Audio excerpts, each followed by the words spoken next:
Uttar Pradesh Moradabad press club द्वारा एक आज मीटिंग का आयोजन किया गया, जिसमें कुछ पत्रकारों के परिचय पत्र भी बांटे गए और बड़ी चर्चा हुई महिला सम्मान की। मुरादाबाद के प्रेस क्लब द्वारा जल्द होगा महिला सम्मान। आइए दिखाते हैं पूरी खबर न्यूज़ 7 गंगा पर।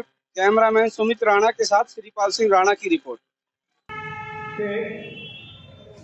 आगामी कुछ दिनों में यहाँ महिला शक्ति के अवसर पर कुछ महिलाओं को सम्मानित किया जाएगा और एक अच्छा कार्यक्रम इस प्रेस क्लब में होने जा रहा है।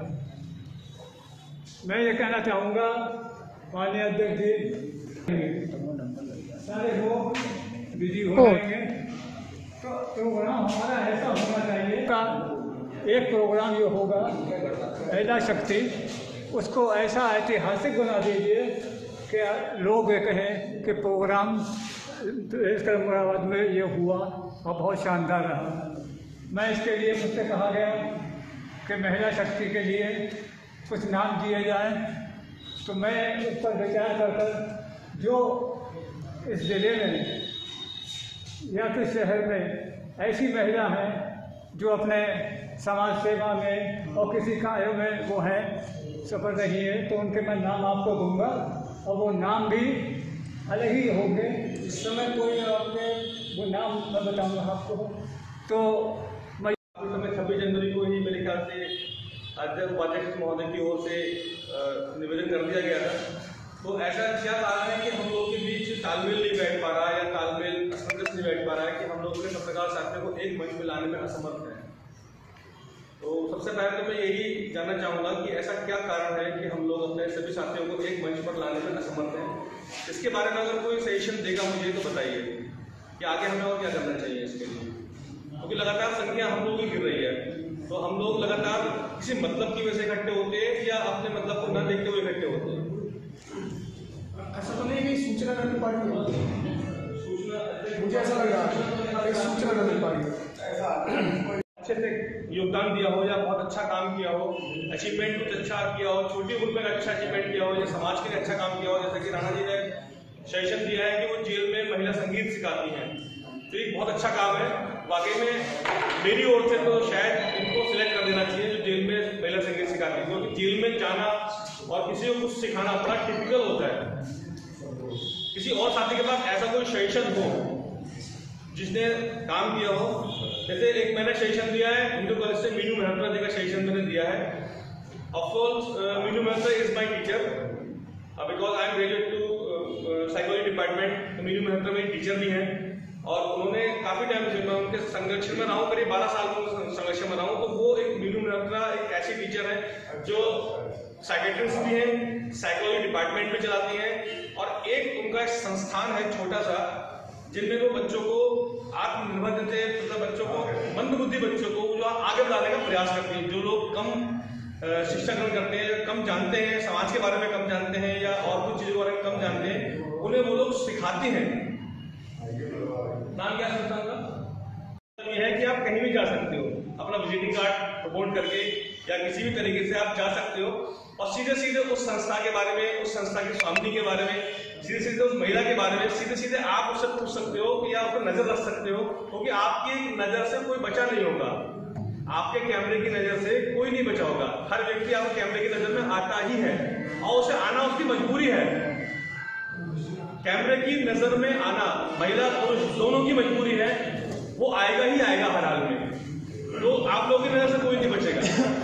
जहां तक पॉसिबिलिटी हो सकती है कि इस हफ्ते में या इस वीक में ये आ जाए नाम, तो हम लोग आगे इसके तैयारी करेंगे। मैं वादे को निवेदन करूंगा, क्योंकि अभी शकील भाई ने बताया कि अभी रोजा अफ्तारी का टाइम भी अपने रोजे भी शुरू होने वाले हैं और होली के बाद तो जो भी मिला जो यहाँ पर जिस तरीके के प्रोग्राम साल में एक दो प्रोग्राम खास होते रहते हैं और हमारे बड़े सभी सीनियर हैं, मैं भी प्रेस क्लब से काफी जुड़ा हुआ हूँ, तो मेरा मानना यह है कि ज़्यादा से ज़्यादा इस प्रेस क्लब की संस्था को आगे बढ़ाया जाए और सच्चे दिल से इसका सपोर्ट किया जाए, तभी हमारी आगे को आने वाले समय में जीत होगी। क्योंकि काफ़ी पत्रकार बंधुओं के साथ में हादसे होते रहते हैं, उसकी कोई सिक्योरिटी नहीं मिलती।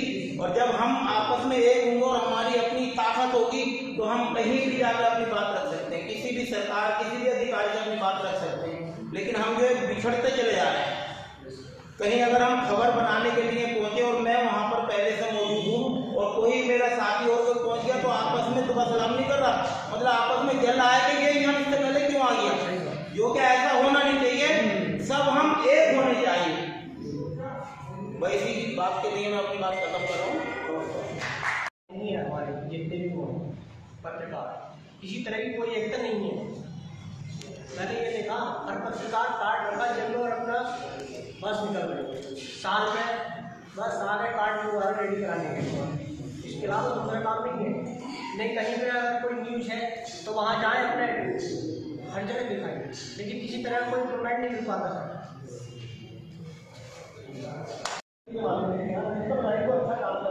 आप आराम से पता कर लीजिए, एक दिन 2 दिन में, और आपको लगे कि हाँ मैं जो नाम प्रस्तावित कर रहा हूँ वो वाकई सम्मान के योग्य है या नहीं है। वैसे तो मुलाकात ऐसा है ना तो कोई ये मानते अपने मना बना ले कि साहब मैंने नाम दिया और उसका नाम नहीं दिया, समझ रहे हैं आप? जी सब में हम लोग तय करेंगे जो सबसे ज़्यादा हमें लगेगा कि हाँ इसको करना है, तो आप लोग मान के चलिएगा वो संगठन की तरफ से है।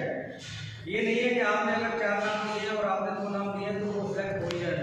जी बस आपकी तरफ से प्रस्तावित है नाम ये, क्योंकि हम चाह रहे हैं कि कुछ अच्छा और हर क्षेत्र से हो जाए। अच्छी बात की है, तो ये 26 जनवरी में ये वार्ता की गई, इसके लिए मैं पार्टी साथ को बहुत बहुत धन्यवाद देना चाहता हूँ। समाचार जैसे कि पत्रकार महोदय ने बताया, महिला के सम्मान की बात हो रही है, वो अच्छा काम है। सब लोग मिलजुल कर इस काम को आगे बढ़ाएं।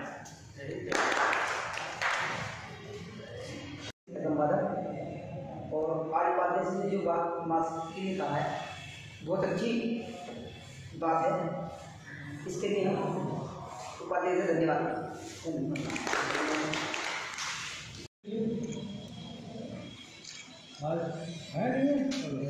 आज भी से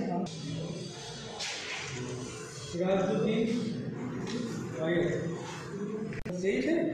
हाँ जी डॉक्टर साहब मेरे अपने डॉक्टर साहब आए थे। अच्छा क्या घट रही है या बढ़ रही है, जहाँ तक मेरे संज्ञान में है और मैं मेरी समझ में आता है किसी भी पत्रकार संगठन में 20, 25, 30 से ज़्यादा लोग नहीं होते। हमारे संगठन में तो फिर भी 60 लोग मेंबर हैं और ये मैं मान के चलता हूँ कि 60 लोगों की संख्या पर्याप्त है। अगर हम ये सोचें कि मुर्दाबाद में जितने भी पत्रकार हैं उनको हम एक मंच पर ले आएँ, ये असंभव कार्य है। उसकी वजह यह है कि हर पत्रकार का अपना कहीं ना कहीं हित है और वो उससे नहीं हटना चाहता, और ऐसी स्थिति में उसे लगता है कि मेरा संगठन एक अलग होना चाहिए, जिसके आधार पर मैं अधिकारियों में या नेताओं में अपनी पकड़ बना सकता हूँ। किसी एक संगठन में मेंबर होकर के मेरा कोई भला नहीं होगा, क्योंकि ये मैंने चीज़ अच्छी तरह से नोट की है। और यही कारण है कि किसी पत्रकार के ऊपर अगर कोई बात आती है तो हम सब लोग इकट्ठा नहीं हो पाते। कारण क्या है कि जो पत्रकार संगठन है, अगर हम उस पत्रकार की मदद करेंगे तो वो उसकी जाकर बुराई करेंगे, और अगर वो मदद करेंगे पता लगा हम घर बैठे, क्योंकि हमारे पास कोई आइडिया था। साहब चलिए, अभी पिछले दिनों एक घटना घटित हुई थी, तो लोग मेरे पास आए कि साहब प्रेस क्लब से आप इस मसले को उठाइए और चलिए। तो वो हमारे प्रेस क्लब के ना तो मेंबर थे ना कभी मेंबर रहे। तो मैंने एक शब्द उनसे कहा कि मैंने कहा आप ऐसा करिए कि हम प्रेस क्लब से तो इस बात को नहीं उठा सकते, एक संयुक्त पत्रकार संगठन बना लीजिए, जिसमें जितने भी यहाँ के संगठन हैं पत्रकारों के, उन सबके 1-1, 2-2 लोग ले लीजिए और उसका पैक छपा लीजिए और उसमें मैं भी हम भी चलेंगे और उसमें सबके नाम डाल दीजिए आप, और चल के जिस अधिकारी से मिलना है चलिए। या फिर ये हो सकता है कि मैं केवल व्यक्तिगत तौर पर आपके पास जिस अधिकारी के पास चल सकता हूँ, लेकिन मैं प्रेस क्लब ऑफ फरीदाबाद का नाम इस्तेमाल नहीं करता। तो इस बात में 7-8 दिन का समय लग गया और वो बोले साहब हम करके लेकर आ रहे हैं, और वो इस चीज़ को करवा कर लेकर नहीं आ पाए, जबकि वो उन्हीं पत्रकारों के साथ बैठते हैं। तो मेरा कहना यह है कि हम पत्रकार की एकता की जब बात करते हैं तो वो आज के समय में बेईमानी हो गई है, क्योंकि किसी ना किसी का, अब कुछ लोग हमसे कहते हैं आपने जिलाधिकारी को बना लिया अध्यक्ष, जिलाधिकारी के अगर खिलाफ आपको कुछ आंदोलन करना तो कैसे करेंगे आप? तो हमारा उसमें कहना यह है कि भाई अगर जिलाधिकारी किसी के साथ बदतमीजी करेंगे तभी तो आंदोलन की स्थिति आएगी, और जिलाधिकारी बदतमीजी क्यों करेंगे? अगर हम उनके साथ बदतमीजी करेंगे तभी तो करेंगे, वरना जिलाधिकारी या कोई भी अधिकारी उसका काम केवल ये होता है कि अगर आपके उसके पास शिकायत लेके गए तो उसने अपने नीचे वाले अधिकारी को जांच के लिए आदेश दिए, और जो भी जांच आती है उसके हिसाब से वो काम करता है। तो इसमें आंदोलन करने ना करने की कहीं से कहीं तक बात कहीं समझ नहीं आती। अब बात जहाँ तक ये आती है कि कोई सिपाही या दरोगा किसी के साथ बदतमीजी करता है तो उसके लिए हम SSP के पास जा सकते हैं, उसमें तो कोई बुराई है नहीं, लिख करके हम, लेकिन SSP जांच तो करवाएगा। अगर हम SSP से ये कहें कि तुम इसको सस्पेंड कर दो अभी, तो भाई हम कोई ऑर्डर देने वाले तो हमें SSP को या DIG को या कमिश्नर को या DM को, तो वो तो जांच करने के बाद ही कार्रवाई करेगा, और जांच में जो भी तथ्य सामने आएगा उसी के आधार पर कार्रवाई होगी। अब अगर हमारे पत्रकार साथी की कहीं गलती है और वो उसमें फंस रहा है तो उसमें क्या करा जा सकता है भाई? उसमें हम ये तो कह नहीं सकते अधिकारी था हमारे पत्रकार को आप छोड़ दी। तो हमें इन सब बातों पर भी विचार करना होगा, और हम ये मान के चलते हैं कि हमारा जो प्रेस क्लब है हम लड़ने के लिए भी तैयार हैं। लड़ने का मतलब ये है कि अगर हमारी कोई समस्या है तो हम उस अधिकारी के पास जाएंगे, उसको लिखित में देंगे और उसकी जांच करवाएंगे। और इसके अलावा देखिए, जांच के अलावा आप कहीं भी चाहे मुख्यमंत्री के पास चले जाइए, प्रधानमंत्री के पास चले जाइए, वो सब ये करते हैं कि नीचे जांच के लिए भेज देते हैं। तो पहला उसका जो माध्यम है वो जांच ही है। तो हमको ये मान के चलना पड़ेगा कि अगर हम कोई काम कर रहे हैं, हम किसी अधिकारी के पास जा रहे हैं, तो हम उसमें फसल तो हमारी नहीं हो रही, हमारे पास ऐसे सबूत है कि हम तो नहीं फंस रहे, और अगर हम फंस रहे हैं तो हमारा जाना बेकार होगा, क्योंकि रिपोर्ट अगर अगेंस्ट आ गई तो हो सकता है अधिकारी हमारे खिलाफ ही कार्रवाई करवा दें। तो इन सब बातों पर विचार करना आवश्यक है, और ये मानिए आप कि आज की डेट में पत्रकार संगठन अलग अलग है, वो अलग अलग ही करेंगे। अभी हमारे अनिल भाई हैं मौजूद, क्या अनिल सक्सेना जी के साथ नगर निगम में मीटिंग थी कहीं, और वहाँ पे हमारे कुछ पत्रकार साथियों ने विनोद अग्रवाल जी से, मेयर जी से कहा कि साहब हमें एक प्रेस क्लब बना करेंगे। तो हम कहते हैं बहुत अच्छी बात है, 2 प्रेस क्लब हो जाए भाई। अगर 4 प्रेस क्लब होंगे 4 संगठन के पास अलग अलग, तो बहुत अच्छी बात होगी, 4 जगह मीटिंग होगी, इसमें बुराई कुछ नहीं है। लेकिन केवल आप प्रेस क्लब ले लें और उसमें कुछ काम ना करें, क्योंकि देखिए बात क्या है कि जो और संगठन हैं स्टेट लेवल के या नेशनल लेवल के, उनके अध्यक्ष, उनके महामंत्री, उनके नाम में कभी भी कोई क्लब नहीं हो सकता, कोई बिल्डिंग नहीं हो सकती, क्योंकि उनकी पूरी रूपरेखा अलग हो जाएगी। केवल प्रेस जहाँ जहाँ भी सरकार ने दिए हैं केवल प्रेस क्लब के नाम से ही दी, और प्रेस क्लब के नाम से जो ये दिया हुआ है ये भी माननीय मुख्यमंत्री जी ने दिया हुआ है। अगर नगर निगम पहली बात तो जमीन दे, कोई आदमी का 400 गज जमीन हमें दे दो प्रेस क्लब के लिए, तो नगर निगम इतना बड़ा बेवकूफ़ नहीं है कि 400 गज जमीन अपनी किसी उसके लिए दे दे और उसको बिल्डिंग बनवा के दे दे। और फिर सबसे बड़ी समस्या क्या है, तो वो प्रेस क्लब या तो नगर निगम रखेगा अपने पास, तब उसका खर्च उठाएगा, और जब नगर निगम रखेगा तो आपका कहाँ वोट रहेंगे, नगर निगम का वोट रहा। तो इन सब बातों पर भी विचार करने की आवश्यकता है।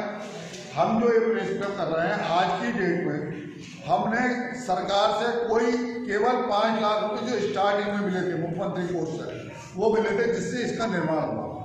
उसके अलावा सरकार से कोई धनराशि आज तक इसके लिए नहीं है। जो कुछ किया गया हमने अपने आप किया, ना चंदा किया ना कुछ किया। तो ये काम भी आसान नहीं है कि कोई व्यक्ति अपने गाइड से पैसा लगा दे और उस पर कुछ ना करे। अगर मैं पैसा लगाऊंगा तो मैं उसका लाभ लेना चाहूँगा। मैं अगर 5 लाख रुपए लगाऊंगा तो मैं चाहूँगा वो 5 लाख का मुझे इसमें लाभ मिले, कुछ ना कुछ, तब मैं लगाऊंगा, ऐसे नहीं लगाऊंगा। और वो काम वही कर सकता है जो केवल विशुद्ध पत्रकार हो, और विशुद्ध पत्रकार में भी उसकी आय हो। लगा वो तब सकता है या पत्रकारिता से उसे आय हो केवल, और अगर पत्रकारिता से उसे खाने के लाले हैं तो पैसा भाई कहाँ से लगाए। तो ये बात भी सोचने की बात है कि आज पत्रकार के पास आय का कोई साधन नहीं है। जितने पत्रकार संगठन में लोग हैं जो जो काम कर रहे हैं वो सब रिपोर्ट हमारे पास रखी है कि वो क्या कर रहे हैं और क्या नहीं कर रहे हैं। इसीलिए मैं डीएम साहब के सामने भी डीआईजी के खुल के बोल सकता हूँ कि हमारे ऊपर वो लांछन लगा कर है, और जितने पत्रकार लोग और बोलते हैं कि साहब ये और ये, मैं उन सबकी गिना दूँ कि कैसे एमडीए की शिकायत करते हैं वो और फिर जेई से पैसे लेते हैं, कैसे किसकी शिकायत करते हैं फिर उससे पैसे लेते हैं। तो इसलिए हम ये चाहते हैं कि इस बात को आगे ना बढ़ाया जाए, सब अपनी अपनी जगह काम करते रहें। पत्रकार हित के लिए हम कार्य कर रहे हैं, पत्रकार हित के लिए काम करें। अगर किसी पत्रकार को कोई मुसीबत है उसके पत्रकार में है, हम अपने रूप से भी अगर शासन से सहायता नहीं मिलती है, हम ये कहते हैं कि शासन सहायता नहीं देता, डीएम साहब सहायता नहीं देते, तो हम खुद सक्षम बने कि आपस में कलेक्ट करके 500 रुपये, 1000 रुपये इकट्ठे करके और उसके परिवार को कम से ड्राइवर का उसकी ड्राइविंग सूचना विभाग में हमसे कहा आप पेशेंट को बात करके आप इनको 10,000 दीजिए बाबा, हमने 10,000 विरोधी थे। उसके बाद भी हमने उनके परिवार को जाकर के उस काम के लिए 12,000 रुपये दिए, आपको करिए। तो सब लोग ओके हैं? सर आज की मीटिंग का क्या उद्देश्य? आज प्रेस क्लब मुरादाबाद के सदस्यों की मीटिंग इसलिए बुलाई गई थी कि हम प्रेस क्लब की ओर से मातृशक्ति का सम्मान कर सकें। इसी विषय पर आज चर्चा हुई और सदस्यों से उन मातृशक्ति के नाम मांगे गए जो समाज में कार्य कर रही हैं, और अभी हम 15-20 दिन और इन नामों को क्लब की ओर से लेंगे। उसके बाद उनमें से 5 नाम सेलेक्ट करके 5 नामों का जब फाइनल हो जाएगा तो फिर हम प्रेस क्लब की मीटिंग बुलाएंगे और उन 5 नामों के विषय में सारे सदस्यों को जानकारी देंगे। और उसके बाद 26 अप्रैल को हम उस 5 मातृशक्तियों को सम्मानित करेंगे प्रेस क्लब की ओर से, और उनका धन्यवाद करेंगे कि वो समाज में इस तरह का काम कर एक संदेश अन्य मातृशक्तियों को भी दे रहे हैं। जो पत्रकार बंधु नाम देना चाहते हैं उन्हें किन किन बातों का ध्यान देना है कि क्या क्या देना है उनको उसके साथ? हमारा ये मानना है कि जो महिलाएं अक्सर सम्मानित होती रहती हैं उनको अगर हम सम्मान ना दें और उनके स्थान पर जो महिलाएं ऐसी हैं या जो मातृशक्ति ऐसी है जिनको जो काम वास्तव में कर रही हैं और कोई सम्मानित नहीं करता, ना कोई राजनीतिक दल ना कोई संस्था, तो हम उस ओर ज़्यादा ध्यान देंगे कि उनको ज़्यादा सम्मान किया जाए और उनकी पहचान समाज में बताई जाए कि वो भी समाज में काम कर रहे हैं। और किसी का कोई सवाल? ठीक है, बस यही है और क्या, बाकी तो मतलब